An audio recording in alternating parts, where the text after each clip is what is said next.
KM മാണിക്കെതിരായ ബാർക്കോഴ ആരോപണത്തിൽ കോൺഗ്രസ് നേതാക്കളെ വിമർശിച്ചും CPM-നെ പുകഴ്ത്തിയും കേരള കോൺഗ്രസ് എം മുഖപത്രം.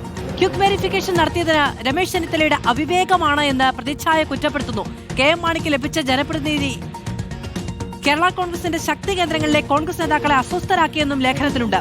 മാണിയുടെ നേതൃത്വത്തിൽ മന്ത്രിസഭ കൊണ്ടുവരാൻ CPM തീരുമാനിച്ചിരുന്നുവെന്നും പ്രതിച്ഛായയിൽ വെളിപ്പെടുത്തലുണ്ട്. അഖിൽ കെ വിവരങ്ങളുമായി ചേരുകയാണ്. അഖിൽ, കഴിഞ്ഞ ദിവസം ഇരുണ്ടകാല വെബ്സൈറ്റുമായി ബന്ധപ്പെട്ട ചില കാര്യങ്ങളുണ്ടായിരുന്നു. പലതരത്തിലുള്ള അഴിമതി ആരോപണങ്ങൾ അക്കാലത്തെ UDF മന്ത്രിമാർക്കെതിരെ പറയുന്നുണ്ട്. പക്ഷേ KM മാണിയോ അക്കാലത്തെ ഏറ്റവും വലിയ രാഷ്ട്രീയ വിവാദവും വിഷയവുമായിരുന്ന ബാർക്കോഴയോ ഒന്നും അതിൽ പരാമർശിക്കുന്നുണ്ടായിരുന്നില്ല. അതിനു പിന്നാലെ ഇപ്പോൾ കേരള കോൺഗ്രസിന്റെ മുഖപത്രത്തിൽ അതിന് പ്രത്യുപകാരം എന്ന നിലയ്ക്കാണോ ഇങ്ങനെ ഒരു പരാമർശം വരുന്നത്? മധു, അങ്ങനെ തന്നെ വിലയിരുത്തേണ്ടി വരും. കാരണം ഇന്ന് ഇത് ഏറ്റവും പുതിയ ലക്കമാണ്. ഏറ്റവും പുതിയ ലക്കത്തിന്റെ മുഖച്ഛായയുടെ അതിനുള്ളിലാണ് ഇത്തരത്തിലൊരു ലേഖനം വന്നിരിക്കുന്നത്. അതിൽ വളരെ കൃത്യമായി തന്നെ, അതായത് ജില്ലയിലെ കോൺഗ്രസ് നേതാക്കളെയും രമേശ് ചെന്നിത്തലയും അടക്കം ലക്ഷ്യം വെച്ചുകൊണ്ടുള്ള കൃത്യമായ കാര്യങ്ങൾ അതിൽ പറയുന്നുണ്ട് എന്നുള്ളതാണ് ഏറ്റവും പ്രധാനപ്പെട്ട കാര്യം എന്ന് പറയുന്നത്. 2011 തന്നെ കേരള കോൺഗ്രസ് എമ്മിനെ മുന്നണിയിൽ എത്തിക്കാനുള്ള ശ്രമങ്ങൾ അത് LDF-ന്റെ ഭാഗത്ത് ഉണ്ടായിരുന്നു എന്നുള്ളതാണ്. പക്ഷേ അന്ന് KM മാണി പോകാതെ ഉറച്ചു നിന്നു.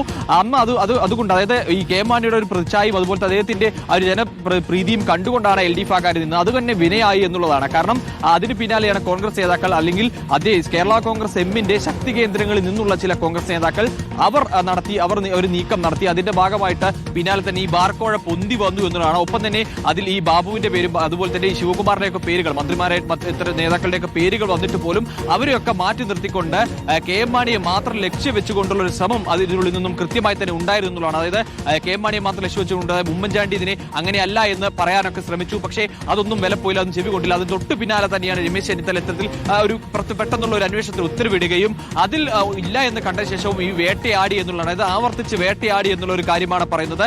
KM മാണിയെ കൃത്യമായി തന്നെ LDF കണ്ടിരുന്നതിലേക്ക് ജനപ്രീതി LDF മനസ്സിലായിക്കൊണ്ട് മുന്നിലേക്ക് എത്തിക്കാൻ ശ്രമിച്ചപ്പോൾ ആ ജനപ്രീതി കണ്ടുകൊണ്ട് KM മാണിയെ തകർക്കാനാണ് കോൺഗ്രസ് ശ്രമിച്ചെന്നൊരു വിമർശനമാണ് ഈ മുഖപത്രത്തിൽ ഉന്നയിക്കപ്പെട്ടിരിക്കുന്നത്. മധു, ശരി, അഖിൽ കെ ആണ് വിവരങ്ങൾ നൽകിയത്. ഇപ്പോൾ കേരള കോൺഗ്രസിന്റെ മുഖപത്രത്തിലാണ് CPM-ന് പ്രശംസയുള്ളത്.